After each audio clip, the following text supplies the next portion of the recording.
Hi, I'm Peter Haddock and I'm here at the Machine Max HQ near London Bridge in the City of London. And I'm joined by Kate Stephen. Kate, you've got a wonderful job here at Machine Max because you're solving the problems and looking into the future as to see what's going on. Tell me a little bit about your role and where Machine Max has come from and why we're here today.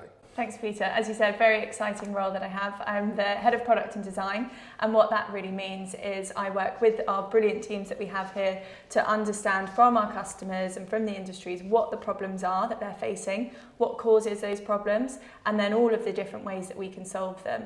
And when we're thinking about problem solving, we're not just thinking about today, but we're really trying to anticipate where you might encounter problems in the future and what your needs might be and how we can solve for them now. So we're really getting ahead of the game and trying to, of course, do more than our competitors do and anticipate that need.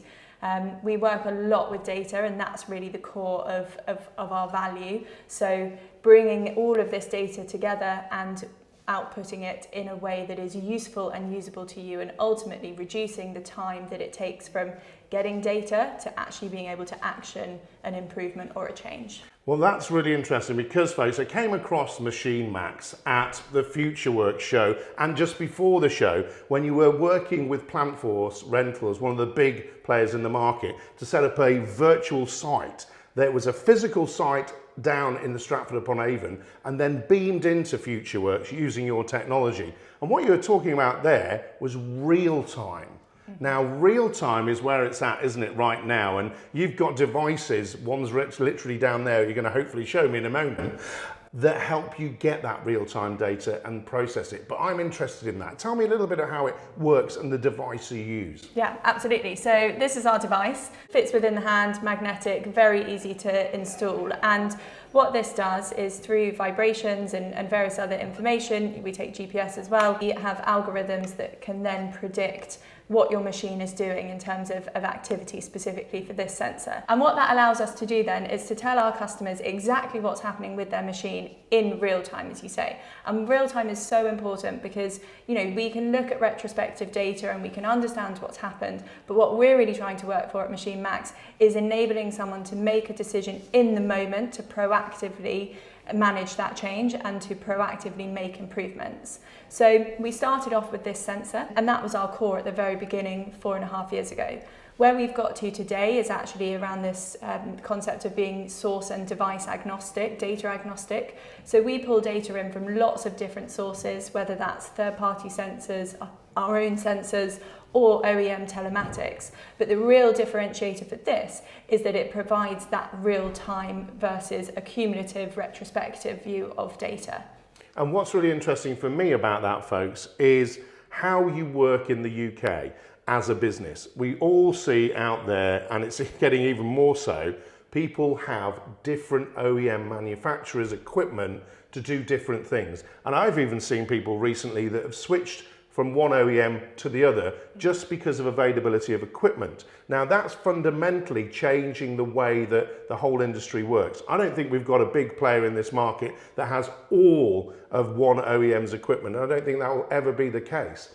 So getting data from individual places and trying to piece it all together yourself from looking over here at one system, over there at another system, is just been that blocker for some businesses, hasn't it? And that's why, this whole pulling the data in from different sources whilst recognizing what they are is so important. So you talk about algorithms. Algorithms is digital speak, folks. Break down an algorithm for me. So we've got an excavator and it's a 20-ton excavator, say, and you're saying we're pulling in data and this, that, and using algorithms to say what it's doing. Explain how that works. So really all it is understanding patterns, and I say all it is, we have a brilliant data science team who work on this, but it's about understanding patterns in behaviour and the data that you're getting. So I mentioned vibrations, I've mentioned GPS, speed, we use voltage as well, and it's understanding then how grouping that data together can give you an inference about something that's happening. So in terms of how we validate that and how we make sure that these patterns are legitimate and real activities or actions or events, is then going out onto site and working with our customers to visually see what's happening and comparing what these patterns in the data are telling us. So we can then label that and say, okay, this pattern means that this event has just happened, and we feed that in and continue to build out our models and our algorithms based on that. So what you're saying to me, and this is really important because I just thought you were just thinking, right, over here, we reckon it's going to be that. Going onto site, which is what I do all the time, folks, as you know, is imperative to see what's actually going on and what those activities are. So because you've got the vibrations and all this other data, then when you're witnessing something like an excavator dig a trench, you can understand and label that as digging activity, in this simplistic format. When you've got one of the biggest issues that we have in the industry, when a machine is sat there idling and doing nothing, but of course burning fuel and actually having maintenance costs that go with it because the engine's rolling and the hours are still going on that machine, then that's a different thing. And when obviously we're tracking backwards and forwards, there's different vibrations that go with that. So I'm getting it now. So you've got all of this stuff that you put together. That comes in to you here at MachineMax HQ in London Bridge. And how are we working with that data? So we put this magnetic sensor on, but you're also tapping in, like you said, to other OEM data sources. So I just thought it was simply that device that you plug in. But how does that all come together and piece together? And why is that journey of where you've been on from just the singular device to be able to do that? Why is that important? We know for our customers that tracking your entire fleet is the number one. That's the real outcome here. And if we just provide these sensors, we're to a certain extent excluding a certain portion of customers who already have data. There's not always a need for the real-time data that perhaps we can offer. Maybe that differs by machine type or by stage within the project, or even the advancedness of the way that you think about data. So we wanted to then expand out to make sure that any data that you do have, we bring that in. The challenges that there are of course, this data comes in different formats and you have different data points. So really, you spoke about how, as previously you would go into multiple different platforms or multiple different providers and ask for data or pull data off, and you'd have to bring that all together yourself. Now, what we do is we normalize all of that data, which means, we understand through, again, labeling within our back-end systems, we understand what data points come from each source and how those data points can compare. So even if they're in different metrics or different formats, we can do that comparison for you. Then once we get to the next stage, we can then aggregate all of that data and start to show you different ways of cutting your fleet and what's going on with that. So whether that's by site or geofence or shift or machine type, you've now got this view where you can compare and contrast data rather than having to compare two completely, apples and pears, for example. You're actually comparing data that has gone through that normalization process. And I think what's really important about that, and I have this as a big subject of mine, folks, what's important is from one site to the next, you have differentials. Yes, you've got the weather, we all know about that in the UK, unfortunately, but we've also got different types of machines. So we might have one 20-ton excavator to another 20-ton excavator of a different type. What we are saying is now we can take the data that's coming from those machines and we can compare, if they're on similar projects, obviously one's in a quarry and one's just doing an odd job around a particular site, it's not relevant, but we can compare and contrast them. We can also support people with understanding how that particular machine is working, can't we? So this comes back to my idling times and comes back to the biggest issue we've got in the industry, as we know, is the skill shortage and how we can help in a positive way to look at how we can help operators improve what they're doing, or how we can look at a site in general and see what that is doing.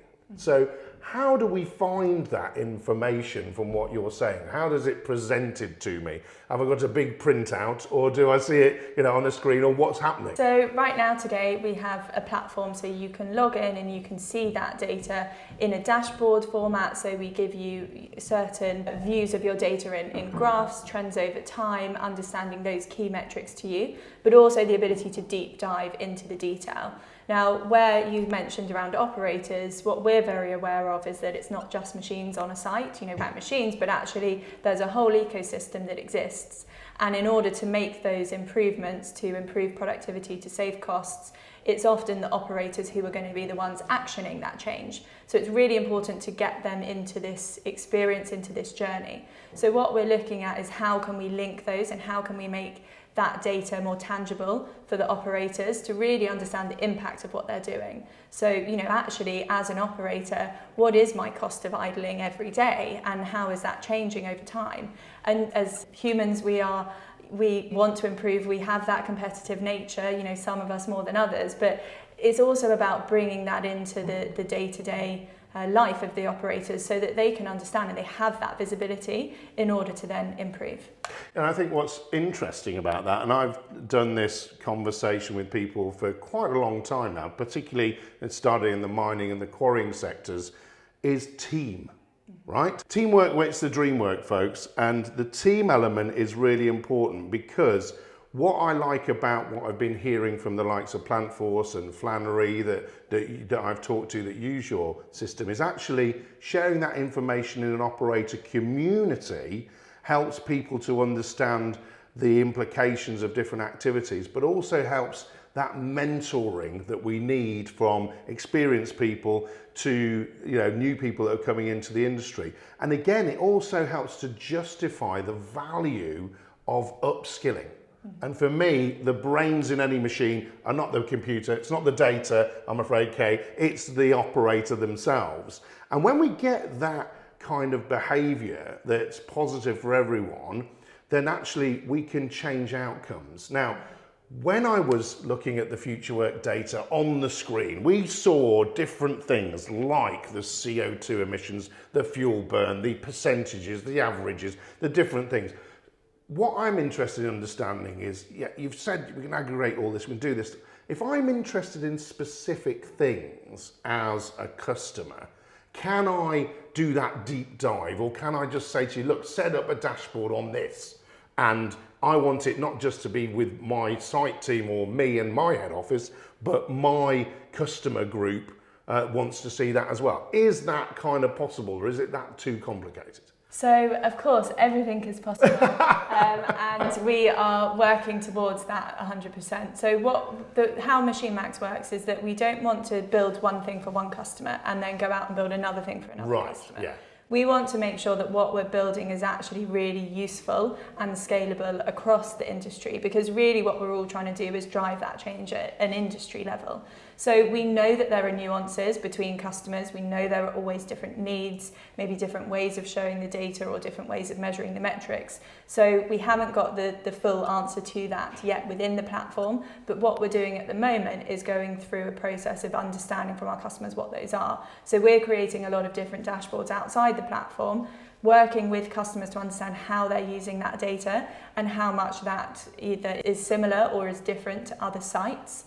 It could be, we work across construction and mining, so different industries as well, and really understanding before we get into the build of what it is that is really going to impact decision making and that ability to make change in real time. So within the platform at the moment, you can get certain metrics, as you say, and deep dive into what's the consumption of fuel over time by machine type, and really detail in on a specific metric or a KPI, but we're also working to introduce targets, and we know a lot of the time out there'll be a target set by the corporate to say we want to reduce our CO2 by 20%. Yep. So what contributes to that? How do we get to that? How do we even understand what our baseline is to measure that reduction? So these are the things that we're then working towards so that you can track that change over time, and more importantly, understand what is contributing, specifically which machines are contributing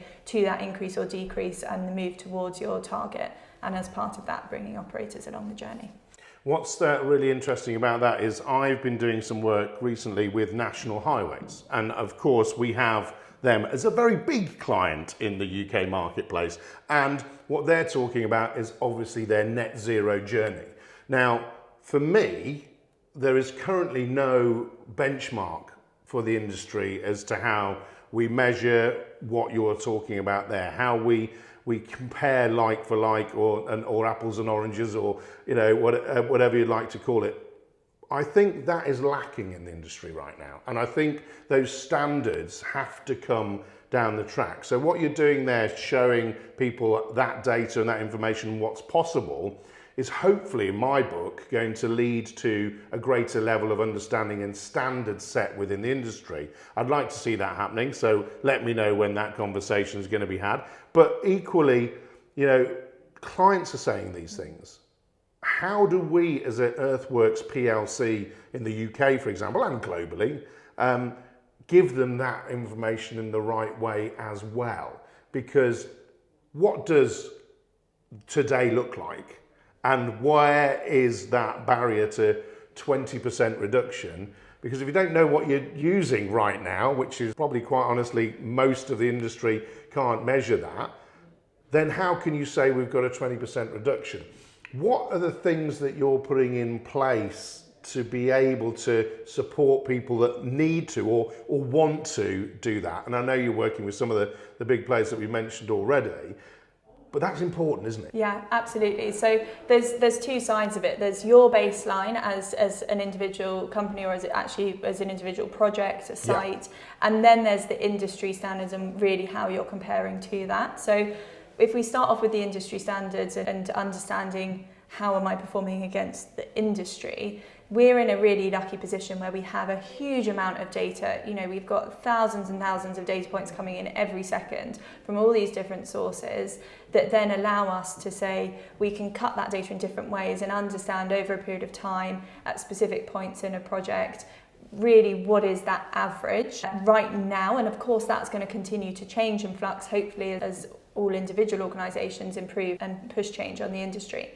So we really want to be able to provide that industry view of the benchmark.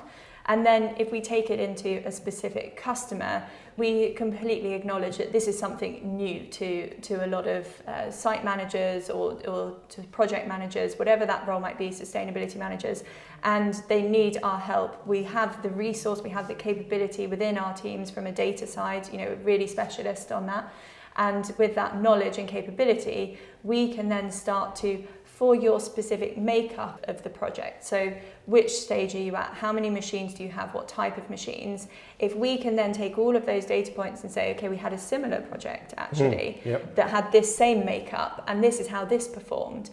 Maybe in the future as well, that can help you then predict, if you're going out for RFPs as well, then, how can you use that historical data to help influence those decisions going forward? But really for us, the core right now is helping you to understand for this specific situation, what's your baseline? So we use data over a period of time and then we start to calculate against that. So that will be the first starting point, and then we'll move out into much wider benchmarks and comparisons at an industry and site level. Well, that's great to know, and I think what's really interesting now, as we know, again, I'll refer back to that FutureWorks event. Got some videos on that, folks, which is good. But basically, what I'm understanding from that experience is the data is already being used by Plant Force on their projects, and we could see that in that virtual sense. What that's doing is that's allowing them to prove what they're doing, and it's allowing them to share that with their customers. What's interesting for me is that step, and I guess it's this next step we're talking about how to react in real time to real-time data. Now, I'm guessing, you've got your dashboards here and there. I can access it from, we've got mobile devices right next to me and things like that. There will be critical things that people need to know. And one of those is someone stealing my machine, for example. So it pings up and says, hey, someone's stealing the machine. I have a big problem with plant theft. Even bigger problem that's coming around the corner now with red to white diesel. So fuel theft. So we might have an alert that says, hey, I've run out of fuel because someone's stolen it, for example. What is that looking like? What is that sort of next journey looking like as to how people can look at the health of machines, be proactive in that space, and also do things differently? Yeah, so it is really about that balance of what information do I need right now versus what information is useful for me to know retrospectively to then change in the future and track that change. So we're really focused on that now, that action, and giving you the right insight to take an action. So I mentioned earlier around the reduction from time of collecting data to taking an action. And in order to reduce that, we're working on several really exciting things at the moment. So the first of which is all around notifications and exactly what you need to be notified around. So we've just released a proof of concept around idle notifications, so setting a specific threshold. So this is really focused on some of our customers who really want to zero in on reducing idle, and they set a specific threshold, and they're then communicating with their operators in real time to reduce that. So if there is a problem out there and they see this happening for 5 machines at a single time, then actually that could infer a lot of other information around what's going on in that specific area. We've suddenly had 5 notifications and they're all for these 5 machines that are operating together. Is there a problem? Do we need to send someone out? Really address that straight away and cut the wastage. So we're doing that at the moment with our platform via emails, but actually what we're developing as, again, a proof of concept is a mobile app. So really then having something on you in the field, wherever you are, you're going to get this notification. Being able to set for you, we spoke about how each site has a different need and a different capability. Therefore, it's really important for you to say, what do I need to know in real time? So being able to set that yourself, whether it is idling, fuel theft, movement of machines, it could be around targets, for example. So we're really working on our viewers to expand that out, that capability, and make sure that you have that information at the point in time that it is useful.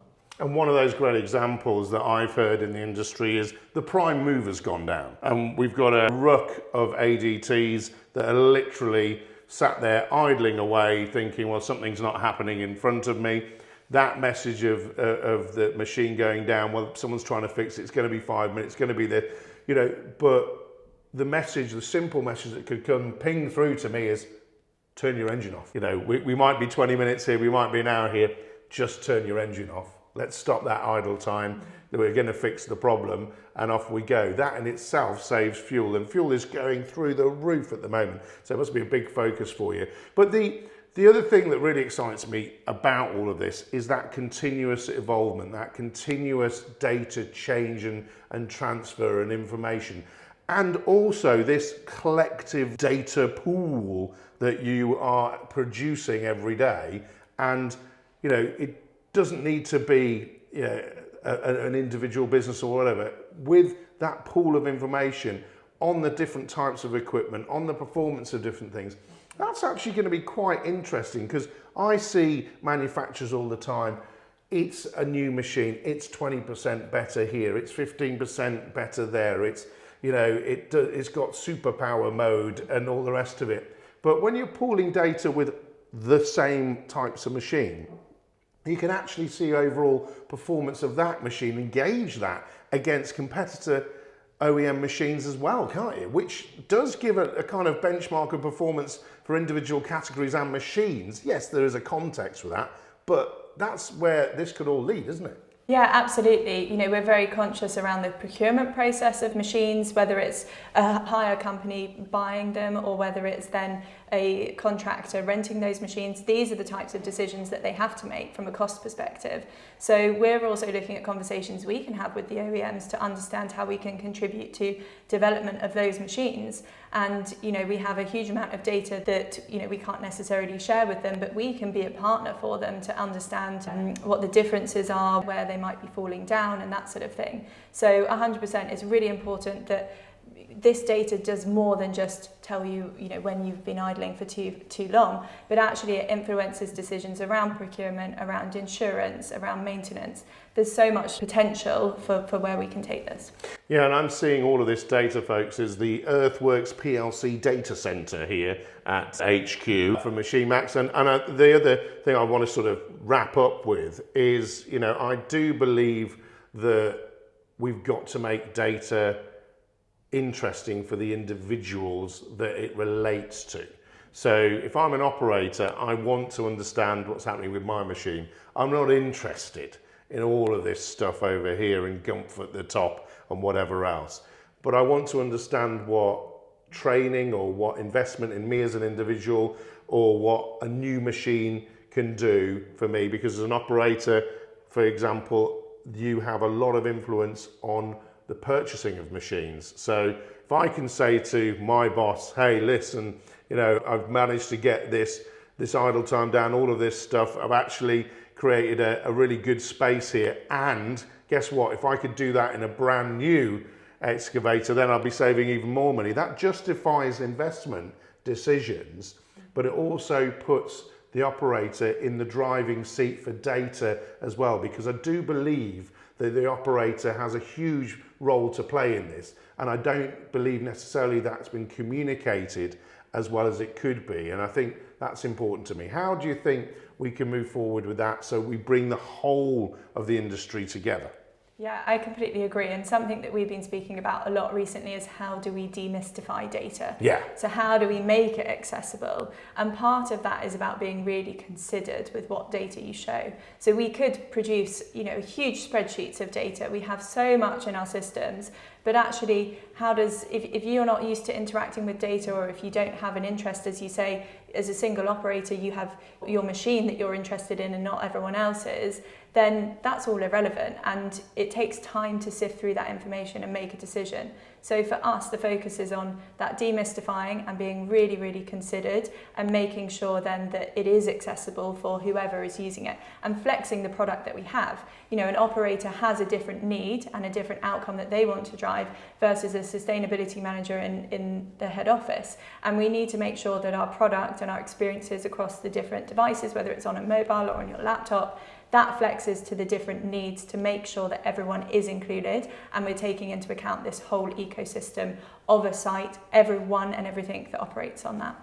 That's really interesting, and the final point for me is how you are actually working with OEMs, because I've actually witnessed that very recently with GGR Group, who are actually the distributor for the Farasin electric telehandler. Love an electric telehandler, folks. Love electric machines. You've actually worked with them to make sure their API, which is the way in which they share data, fits in with the Machine Max system. So you're actually enabling that with the OEMs as well, and supporting that transition. That's actually led to the team there selling more units to Flannery, which is a big user as yours as well. How is that working out, and why should OEMs be talking to you and your team now so you can get the development stuff going? So we have a really unique position where we have exposure to all of these different OEMs. We know the type of data that's available. We've had conversations with them. We understand where they're developing. Farasin is a really great example of where we've done this, and it's really working with them together to make sure that they can expose the right data,